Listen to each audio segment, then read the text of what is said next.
3, 2, 1. You're watching the U.S. American-Made Guitars Show, brought to you by UsePedals.com and Wilgard Productions. Visit WilgardProductions.com for all your audio production needs. Without further delay, here's your host from Chester, Montana, USA, Gary Housley. Hey everybody, this is Gary Housley, and I've got a special guest on here today, Johnny Beane. How's it going, Johnny? Hey, great. How are you doing, man? Oh man, I'm doing great. Thanks for being on the U.S. American-Made Guitars Show, USAmericanMadeGuitars.com, man. I really appreciate it. Oh, thanks for having me. You know, you're somebody that's been doing this same kind of thing for a long time, and there's just something about you that all these other musicians like. You know, no one can put their finger on it.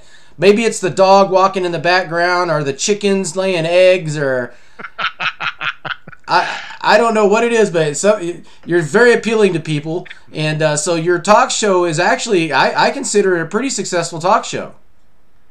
Oh, well, thank you, man. Thank you. I don't even consider it a show. Right, that's how you guys do it. You work it like that, and but you're so consistent. You know, I mean, you guys are very consistent, and you guys give plenty of time for people to get in there and chat, and you're always saying hi to people. It's a fun show. And what are you guys calling it these days? I don't know. I mean, some of the description a lot of times starts out as talking guitars, you know, talking guitars, and then hashtag, you know, Fender, EVH, whatever. It's been called Philip McKnight. He used to call it the Johnny Beane Show. So I don't know. And then at one point, we started calling it EVH Gear Live. You know, we went and got the pages, the Facebook, the Instagram, the Twitter. So we still use all that stuff, but we don't actually call it. We don't really call it anything. So maybe I don't know if anybody has any ideas what we should call it. You guys let me know. We just call it different things. Right, you know? right. I just call it cool. There you go. I just like it. And you know, I've interviewed you before, but I didn't post the interview because I didn't know you that well yet, and I really didn't know what to even talk to you about. And I just got started, and you were like one of my very first videos, so I couldn't post it. And I told you, look, we'll have to try again after I improve a little bit, because it was sort of a stuttering start for me, and it still is a little bumpy. But my show's getting better all the time, every show. But I'm still running into things like, check this out, Johnny. Today, I interviewed Michael Sweet from Stryper, right? Nice. I saw that. Yes. Yeah, great guy. And I start out the interview, everything's fine, and I say, I've got Michael Sweet with Stryper and Lynch Mob. Oh. What's wrong with that? He's not in Lynch Mob. Anymore? Oh, yeah. He's not in Lynch Mob. Yeah, I know. So this is the things I deal with, you know, because in my mind I was thinking about saying Sweet and Lynch, and instead it came out Stryper and Lynch Mob. So I don't know. That's about the only mistake I made in the whole video, so it's not that bad. Well, that's where you say just kidding. Yeah. I should have said just kidding. I'm learning these lessons, man, as I go. I actually thought that I should have said just kidding. Yeah, you should have. But you know, I'm a screw up. What can I say? Yeah. Well, if you make a mistake, you know, because these things are live. Obviously, we're live. You know, you make a mistake. What can you do? You know, you just laugh about it. You know. Why do you think I laugh so much? I'm always making mistakes. That's all I do. That's all you do. Just like that. See? Well, just kidding. See? Yeah. That's like, you work that into there. It works great, you know, and I kind of like the way your format of your show, so-called no show. I kind of like its format because you guys are just so laid back. You don't have notes. You don't have anything really quite planned. You just kind of roll with it, you know, and it's a real natural flow. I kind of like that style, but with what I'm doing, it's a little bit different. I kind of have to ask certain questions, and so I get a little stumbled up once in a while. And yeah, I didn't start the Michael Sweetoff interview very pro, but I got my act together as quick as I could. That's cool. That's cool. Yeah, and actually, I do have notes. You know, I actually do use them. I do have stuff written down. But my show or our show, whatever it is very very loose, like people say.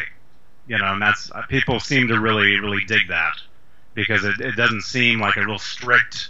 You know, I'm not sitting here wearing a tie. I guess I could button the shirt up and be a little more formal. You know, but it's rock and roll, man. It is rock and roll, and I'm throwing up a graphic here. I'm gonna plug your channel, JohnnyBeane.tv. If you type that into a browser and you go and hit enter, it'll take you right to his YouTube channel. Mm-hmm. And he's got just chameleons of videos that him and Dave Nesdahl, his co-host, have put together. And actually, you have different hosts on at different times. Dave Nesdahl, and who else do you have on usually? It seems like we have a guy named Ron Johnson. We have another guy named Rob Johnson. They're actually twins. So you think it's the same guy, but it's two different guys. You know. Sometimes we have 7 over 8. He's another guy. His real name's Jay. Different people jump on. Philip McKnight jumps on when he can. Let's see. I don't know. There's so many different people, you know. And people they'll message me and say, "Hey Johnny, can I jump on tonight?"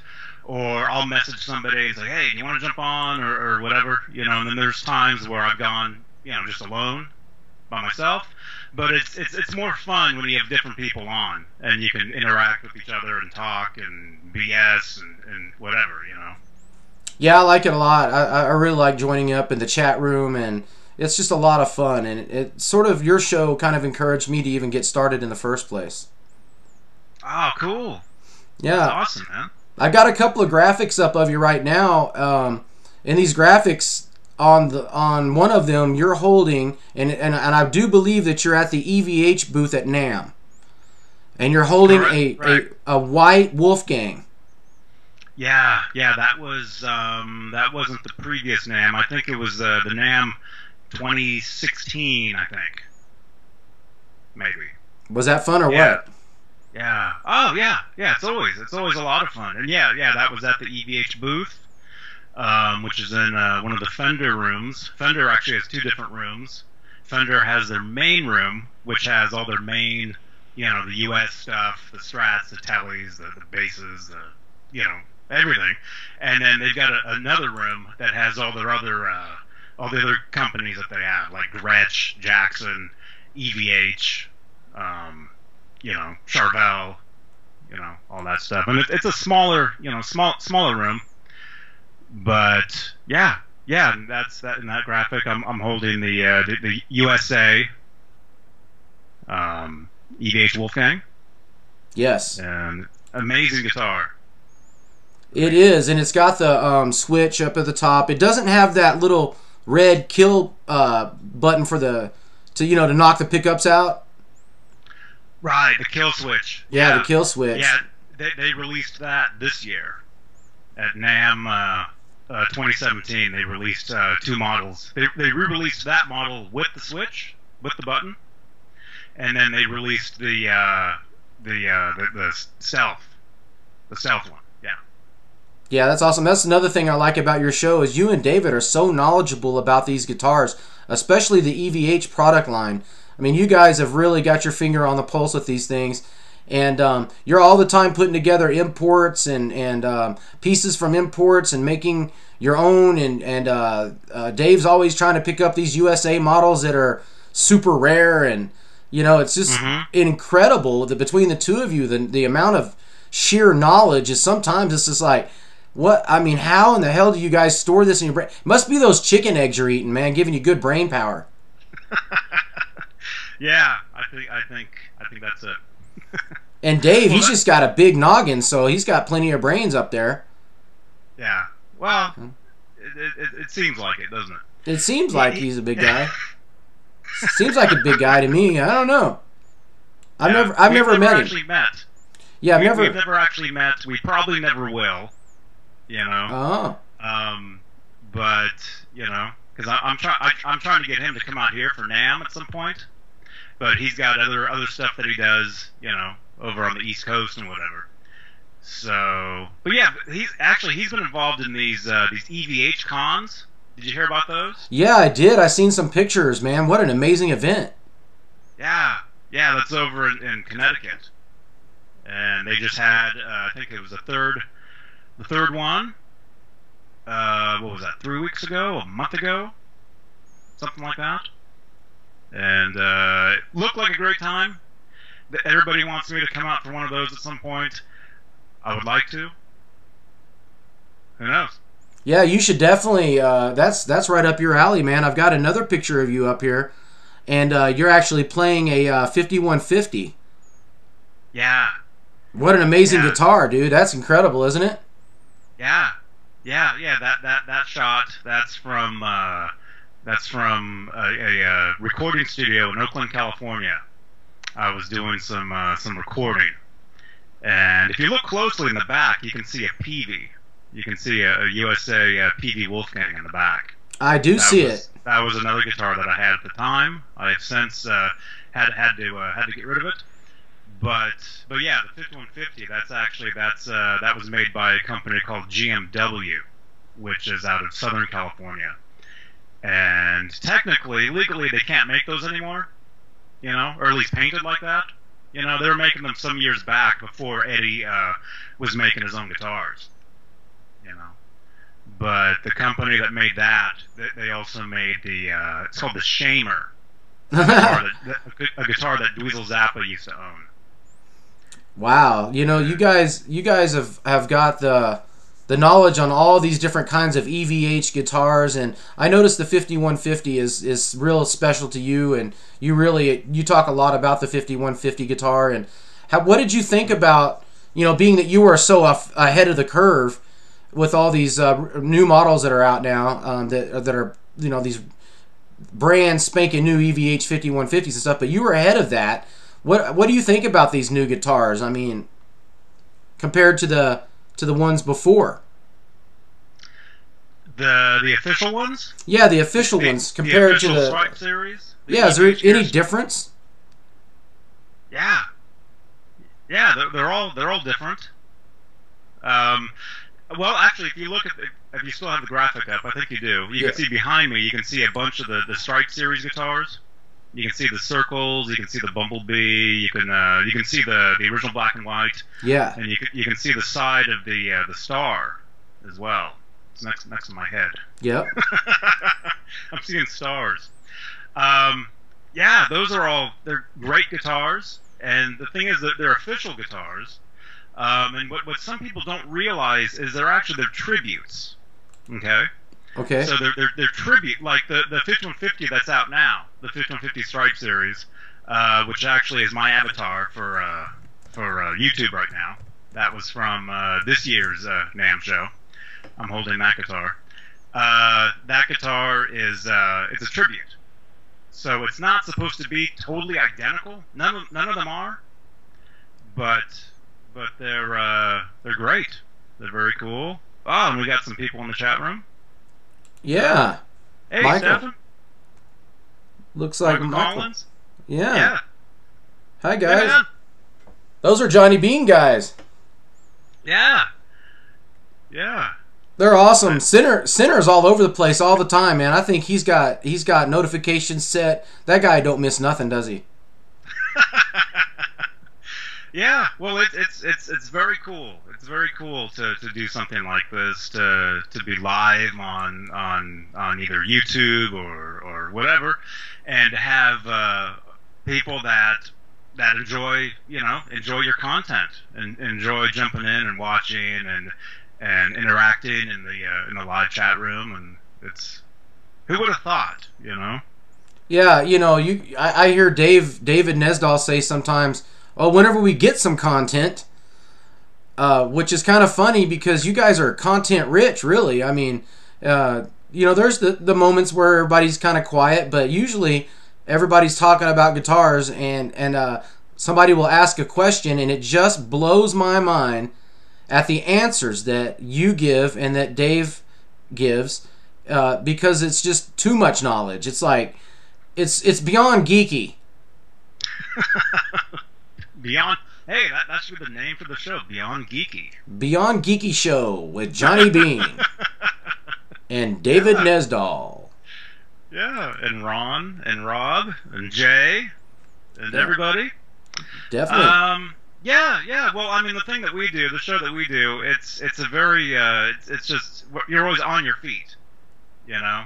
It's just spontaneous, it's live, and like I said, I actually do have some I've got a little notepad right here that I write stuff down on and everything, for, you know, different subjects, different ideas or whatever, but we like to roll with the chat room, you know?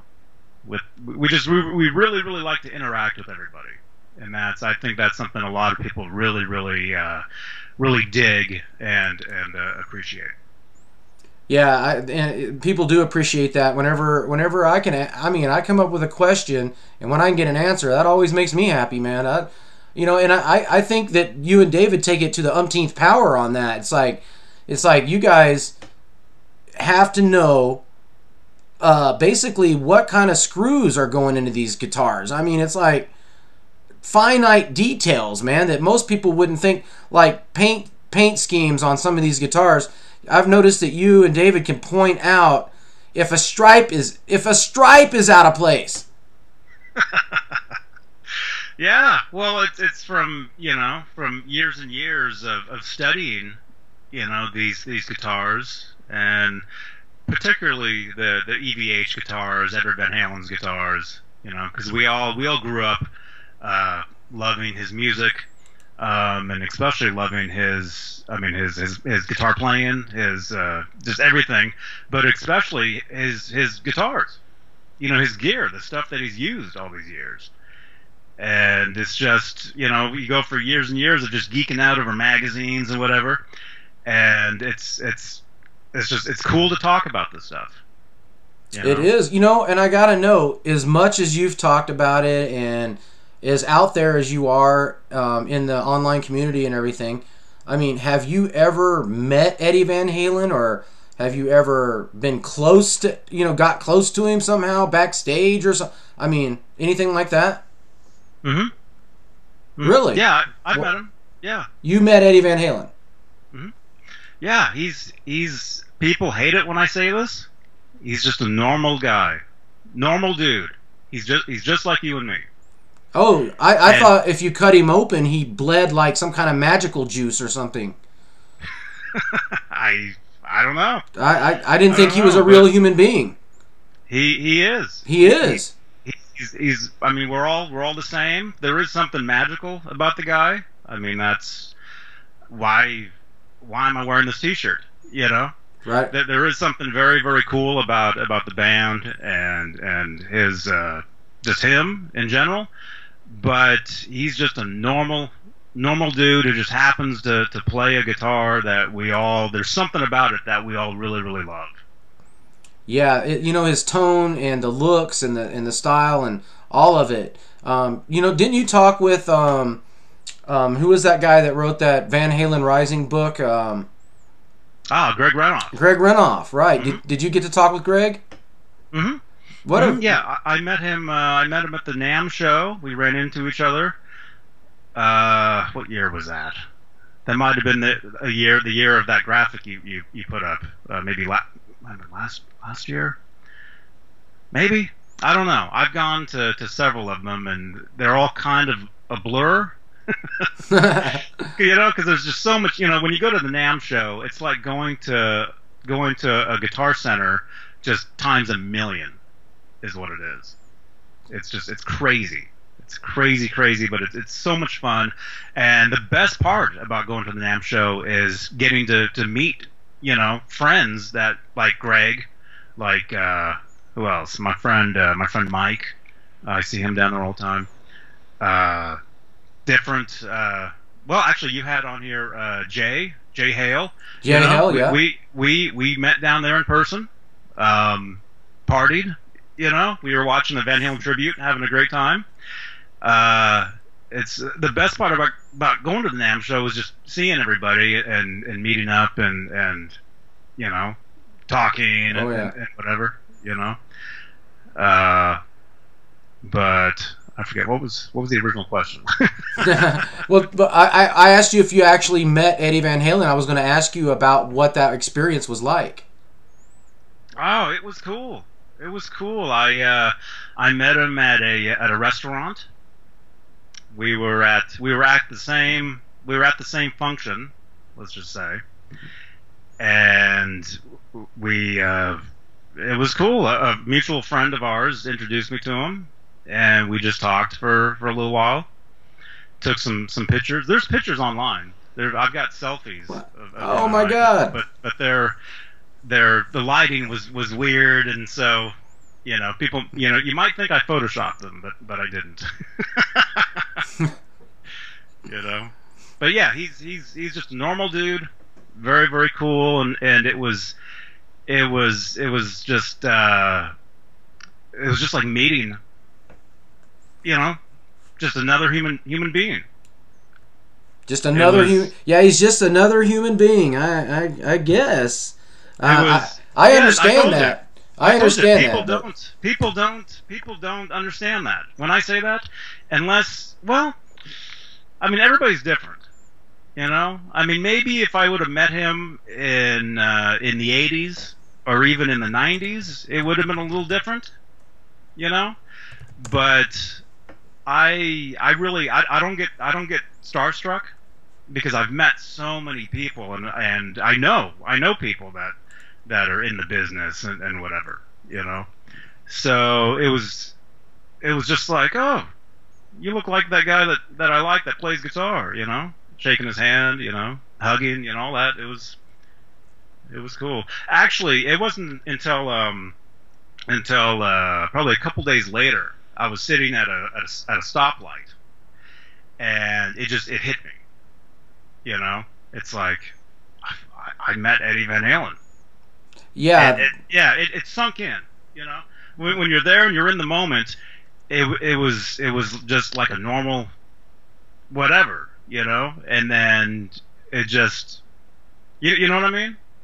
It was just. I never met Eddie Van Halen, so no, I don't. Well, let's say like who's some of your heroes? Well, see, that's what I was saying, man. Michael Sweet's one of my heroes, and I got nervous and a little awestruck right at the very beginning of the interview. Because I said he was in Lynch Mob. He's not, and I know that he's not, but it just came out, and and he's like, I don't know if it went past him or not, but probably not. He's probably pretty sharp and probably thought, oh, this guy's not done his research, but really, I do know the answers, but man, I just get, I was talking to Michael Sweet, man. It was weird because, look, it's not easy to get these kind of interviews in the first place. I mean, you got to jump through all kinds of hoops, man. If you want to interview Michael Sweet, either somebody really connected or you got to jump through the hoops like I did because I didn't know anybody. I had to go through management. And it's very difficult. And then when you finally do get that connection or whatever, you want to be as professional as you can. And, of course, what do? I fumble the ball right on the first play, but... Next interview I've got coming up with Joel Hoekstra, I'm hoping goes a little smoother than that. Mm-hmm. You know who Joel Hoekstra is, right? Yeah. White Snake. I see him at NAMM all the time. Yeah. Yeah, that guy is prolific. He's all over the place. Mm-hmm. Yeah, he was in Night Ranger the last time I saw him. Right. I saw him, what was that? What year is this? I think it was 2014? 2015 somewhere. He was still in Night Ranger, and it was him and Brad Gillis. I was walking in a friend of mine was getting me into the Seymour Duncan party. This was like Saturday night or whatever at one of the hotels, And right in line in front of us to go in was Brad and Joel. So that was I think that was the last time I saw him. Wow, man. The guy is a killer monster guitar player. Just smokes the guitar, man. I've been watching a lot of videos past couple of days, and wow, that's really surprising. And speaking of people who can play the guitar, that's something I didn't get to really talk to you about last time, and I want to talk to you about that this time. Excuse me. You've been playing guitar for a while. How long? I've been playing since 1987. So what is that? Tell me that's at least 20 years. That's at least. Yeah. Wait a minute, that's 30 years. Look at that. I've been playing for 30 years. I can't even. Yeah. And whenever, I mean, do you do gigs? Are you in a band, or what? How does that work for you? Right now, I'm in a band based up in Oakland, California. It's actually it's a female fronted. She's a singer, piano player, and we actually go back a lot of years. I've been playing with her group the past few years. We do these shows at this warehouse up in Oakland. We're actually supposed to do one this last week, but it got postponed. Oh. So, yeah. But no, I've been in a lot of different bands. I was in a band. I was in a band called the Mayfire for a while, and there's some stuff online of that. There's some videos. Most of the stuff you can find at johnnybeane.com. There you go. At my site, some YouTube videos, some music, you know. You know, you're pretty technically savvy, man. For whatever reason, I keep thinking maybe you're involved in the internet or web design or graphic design, or for some reason I keep thinking you're some kind of internet mogul. Well, that's the front, you know. Well, that's part of the whole Johnny Beane mystique. I guess. Well, I jumped online back in 1998. I guess it was. You know, got a computer. I was going to school at the time. I was going to school and taking some classes, some computer classes, and jumped online. And actually, that's how I got into a previous band. Actually. I was taking this class, and I put an ad out online looking for a band, and it turns out a band in Miami contacted me, and I was living out here, you know. So I ended up moving to Miami to join this band. Wow. In '98. Yeah. Thanks to the computer. Thanks to the internet. And you know, it was cool. It was cool. I was living with this producer named Desmond Child. I don't know if you know who he is. I think I've heard of Desmond Child. Yes, a massively famous producer at that. He wrote all the big hits for Bon Jovi and Aerosmith and some of the ones for Kiss and Cher and you name it. He was writing all these songs and I was living in one of his houses. He had two houses just down the street from each other, and one of them he was building into a recording studio, and I was living in one of the bedrooms of that house. So I'd wake up to who knows who banging on the door, you know, like Ricky Martin, if you know who he is. Oh yeah. You know, Desmond was writing that song "Livin' La Vida Loca" at the time when I was there. So I was there while they were actually demoing that song, and I think it was recorded a little later. But when I was done working with those guys, when I came back to California, and that's when everybody realized who the guy was, because I think he was on the Grammys or something.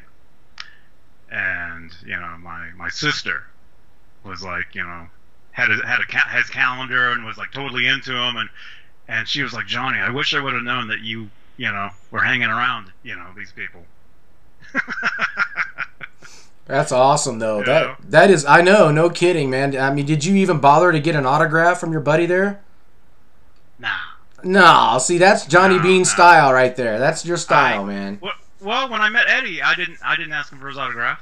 No, I'm starting to figure you out a little bit, and that's your style, man. You're very humble, very much not like that, you know. And I'm not saying that it's a bad thing, because I'm an autograph whore myself. I love autographs, and I'll try to get an autograph. For example, I got an autograph from Rob Zombie at a hotel lobby in Billings, Montana. Just happened to be walking through. It was the night of the concert. Here he comes walking down the lobby with his wife. I instantly recognize that it's Rob Zombie. And I walk up to him as he's walking by me, and I reach my hand out and I say, you know, you think I would say, hey, Rob, or hi, but I said, holy shit. Something like that. Yeah, that's how I approached him, and instantly I felt weird, but I mean, it just blurted out, you know. I mean, I'm like that, so I'm not as cool and collective as Johnny Beane. I get easily excitable, you know, and kind of forget where I'm at. But you know, I ran into him and got his autograph. I told him have a great show, and then I went and seen the show that night. But I just happened to run into him at the hotel in town before the show, so that was pretty.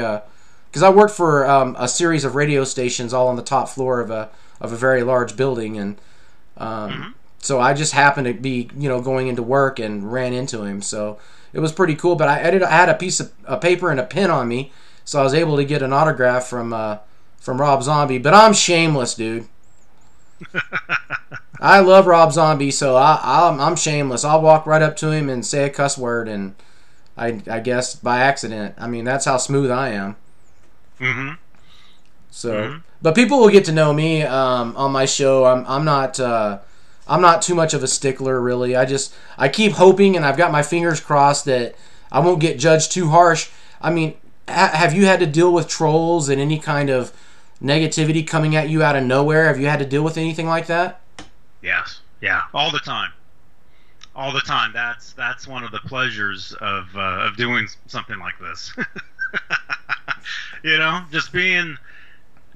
you know, when you put yourself on the internet, you know, if you make videos like this, like what we do, or whatever, yeah, you're gonna get people that you don't know come at you, you know, hey, you suck, hey, you're ugly, hey, this stinks, or something, you know, stuff much worse than that, you know. I've probably heard it all, you know.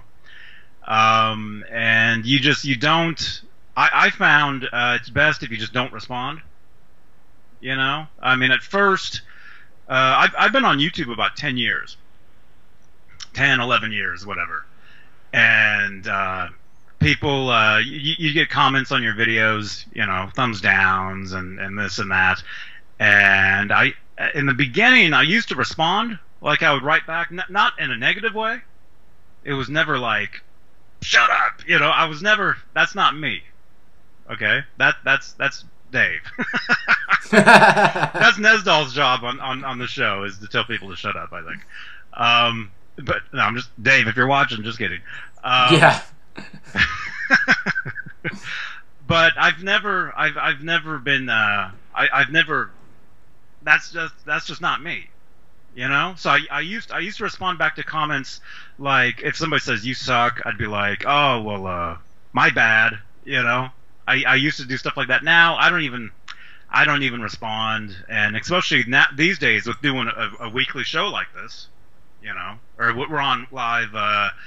Used to be Mondays, Wednesdays, and Fridays at 8 o'clock Eastern time. Lately, we've only been doing Wednesdays and Fridays. I think we're going to go back to doing Mondays as well, because usually on Mondays I go out of town a lot of times. But I think we'll switch back to doing Mondays as well. But doing like 3 shows a week or whatever, sometimes more, you get, you know, the more stuff, the more content you put out there, the more you put yourself out there, the more stuff you get back, good and bad, you know. And it's just part of the experience of the whole thing, you know. Right. And speaking of David being sort of the enforcer, I wanted to kind of introduce David here in this video as well. So I've got a graphic up with some pictures of David Nesdahl so people can see what he looks like. And notice that he has a wall of guitars, and he's got racks of guitars. These are all his guitars. And this is Johnny Beane's cohort on the JohnnyBeane.tv show. Kind of well, it's no name, but it is a name. Well, maybe it should be called JohnnyBeane.tv. JohnnyBeane.tv sounds awesome. Johnny Beane TV, maybe. Yep, JohnnyBeane.tv. Well, I mean that's what it is. I mean that's what the channel is. You know, Yeah. the channel. I mean, the truth is, the reason I even created my YouTube channel 10, 11 years ago was for Howie, my Dalmatian, Howie Beane. You go back on the channel, and it's all videos of him. really, and he actually kind of got his worldwide start because of that. Actually, I uploaded a video of him yawning one time. When we first got him, he never barked. Still doesn't. So we had to teach him how to yawn, and in the process, we kind of taught him how to say some words and stuff. And if you go search his videos on my channel, and you'll find them. But because we did that, actually, one of his videos got picked up on Yahoo, the Yahoo front page, and I think AOL's front page. They picked up his video, and basically, I uploaded a video of him one day, thinking nothing of it. Next thing you know, I get an email from somebody I don't even know, telling me, "Hey, did you know your dog is on the front page of Yahoo?" You know, and this was back. This is about 10 years ago. And so I go and I check it out, and there it is. And the video has like, I don't know, 100,000 views or something. Wow, you need to have like 10,000 in order to have a custom domain name on YouTube. So you blew past that probably with just your dog videos. Yeah, and it happened fast. It happened like it was almost like overnight of creating the channel. All of a sudden, it had all these views, and that's really with YouTube. It's not about how many subscribers you have; it's about how many views you have. You know, that's some people don't know that or don't get that. But hey, Jim Guitry, hey man. Yeah, I didn't know that. Yeah, it's all about views, and basically overnight, I just got all these views because of his videos, and I basically I started. What did I do after that? I started doing like guitar lesson videos, and because I grew up, you know, learning how to do some of the Van Halen stuff, I basically upload videos of Van Halen lessons, and those kind of got picked up as well from like Guitar Player magazine and different websites picked up some of those videos as well. Wow. So that's generally what my channel was for a long time, was Dalmatian videos and guitar lesson videos. And I think probably 5 years ago, I started vlogging. You know, Yeah. where you take your phone and you record yourself, you know, walking down the street, being Yeah. like, "Oh hey, how you doing?" You know, whatever. And I started doing that kind of thing, and basically that kind of morphed into what I'm doing now, which is the live videos 3 days a week, talking about guitars and gear. And you know, we're very heavy on the EVH guitars. I mean, I think that's what we're known for. Although it was never my I told Dave from the beginning, I want to talk about everything, you know, every different kinds of guitars, gears, pedals, whatever it is.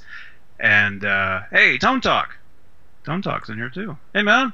Oh wow, Tone Talk. Yeah. Hey Jim. Hi Jim and Tone Talk. Yeah. But yeah. So who knows what the next step is going to be on my channel? But it's all guitars. It's lessons. It's videos of Howie. It's vlogs. It's whatever it is. A podcast too. You're doing podcasts now. Yeah. yeah. Well, I've been doing podcasts for a long time, but something we started doing recently was taking the audio from our videos and putting them out as podcasts. You know, I started our friend Philip McKnight from Know Your Gear. He's been a huge supporter of our shows, and he was always listening, always watching all the time. That's how we met, actually, was him, watching our stuff. And yeah, he's awesome. Yeah. And so what happened was, lately, the YouTube's format has kind of changed around a little bit here and there, and so basically he was telling me the other day, and this is actually on video. This is on. He was on our show last week. I can't forget which day, but he was on. And he's like, Johnny, you need to podcast and stuff. And I've had people telling me that for a little while. Like our friend Jay 7/8. He's been saying, Johnny, you need to start podcasting. And that was just something that we had to do. It was just another step in all this. So so the audio to our videos moving forward, maybe we'll record some of the previous shows if you guys like, but all that stuff right now, the podcast, it's up on my SoundCloud page, which is soundcloud.com Johnny Beane, / Johnny Beane. But I think pretty soon, eventually, we'll move that stuff over to iTunes as well. So you can just subscribe to the podcast over there. Like I know Tone Talk, they have a podcast on iTunes. Philip McKnight has a podcast on iTunes, and it's all the audio from all their shows. And that's actually one of the cool things about doing shows like this, like we all do, is you don't have to look at us. You can just listen, and you get just as much value out of it. It's almost like it's just it's a talk show on guitars. I like how you said you almost get that much more attention out of it than looking at you and Dave. Mm-hmm. Almost is the key word. Well, I mean, it's not that any of us are great to look at, Hey, you're not that bad looking now. I'm not even going to talk about me. I look like Tracy G. Grijalva from the Tracy G group. That's who I look like. I interviewed Tracy G, and he used to play guitar for Dio, and he's a massive guitar player. And but what I noticed was how much me and him look alike. And what's weird is if you look at images of him when he was with Dio, super long hair and great shape, and now he looks like me. So I feel sorry for him, but I asked him what happened, and he didn't know. But I told him we could be related, man. So, but he definitely transformed as he got older. Tracy's been around a long time, and we all do change. I definitely used to have the long hair. And did you ever have long hair, Johnny? Oh yeah. I had hair, down to here.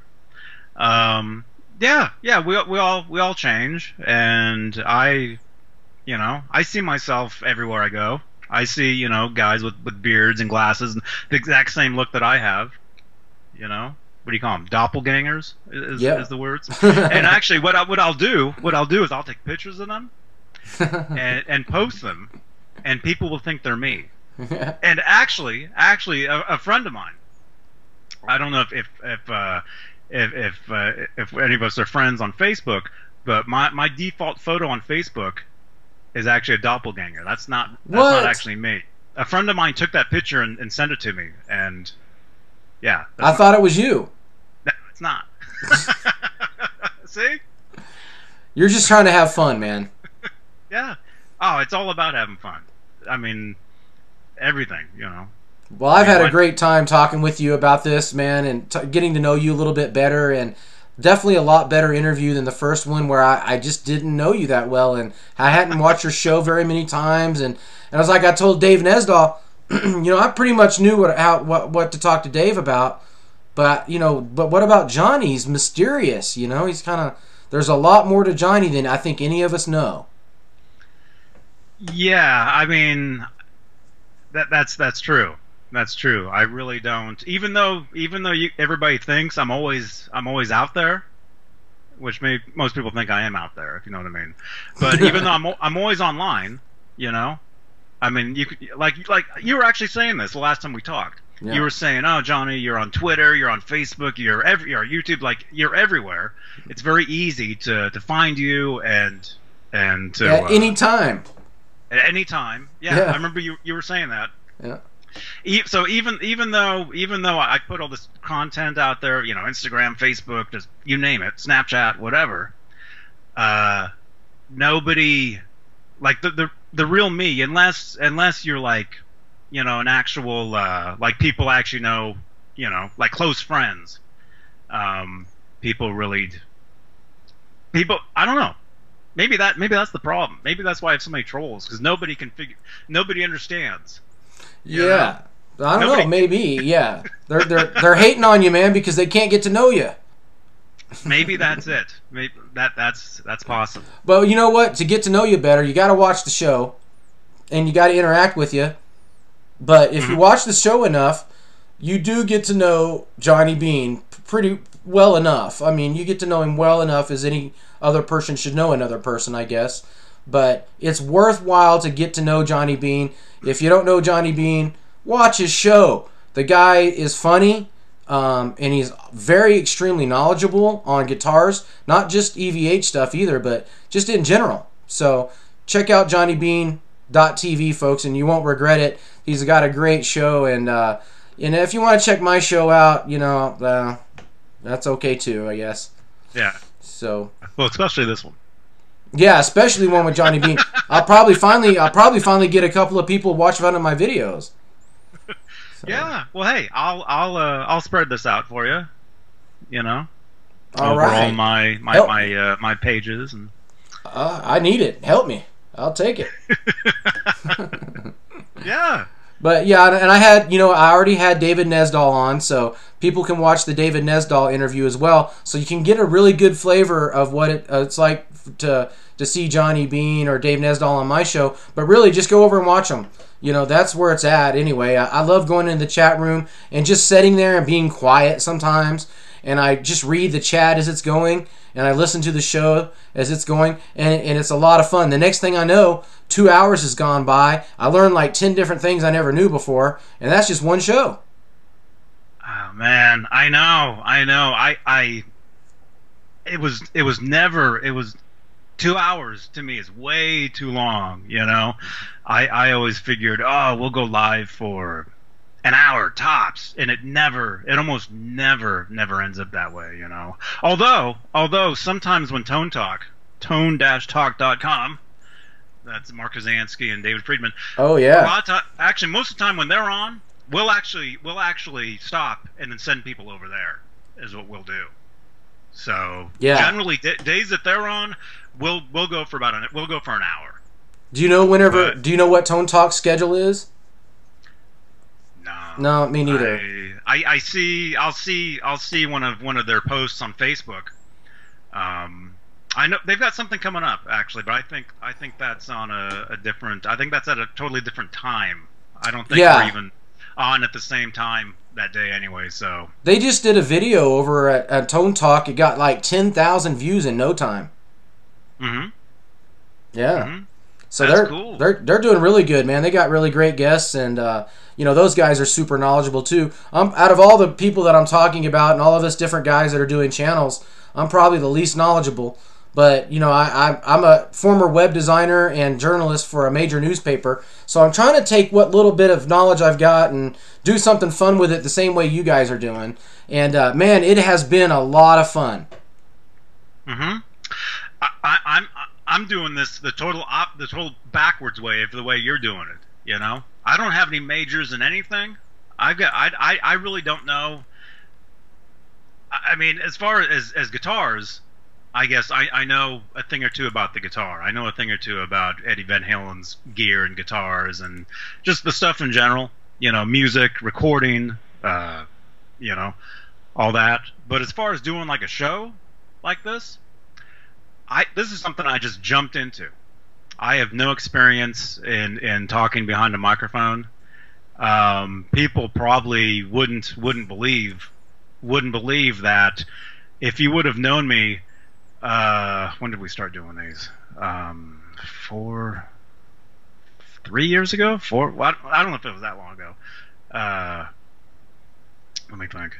Actually, I think one of the ways this started doing this kind of thing was I was kind of a mini guest on the Huffington Post at one time. One of my heroes, Andy Summers from the Police, guitarist Andy Summers, he was on, and the Huffington Post contacts me, asking me if I wanted to be on with him and ask him a question or whatever. And that was what, 2015, 2014, something like that. So it was after that, I think I just kind of continued doing this kind of thing. Well, I'm glad, and I encourage you to continue doing this kind of thing. I mean, you'd fit right into any radio station cast, a group of people. I could see Johnny Beane at 97.5, killermusic.com or whatever. I mean, if you really wanted to, you could play the part, buddy. Yeah, well, thanks. Thank you. Thank you for coming onto the show, Johnny. Fun. Thanks for having me. I appreciate it, man. And I appreciate everybody in the chat room. I want to give a final shout out to everybody in the chat room. Thanks, guys. Jim and Tone Talk and Center and Michael. Appreciate you guys dropping by. And Johnny, until next time, man. Well, when's your show going to be on the next time? We're actually on today in about 1 hour. All right. We're on at 5 o'clock Pacific, 8 o'clock Eastern. We call this Wolfgang Wednesday. Right. And Dave and I will be on, and I think our friend Jay, 7/8, he'll be on with us. 7/8. Awesome. That guy is awesome, man. So I'll see you guys with Jay and everybody else on your show here a little bit later then. Cool. All right. And until next time, everybody, remember, I always say, got to keep it rocking.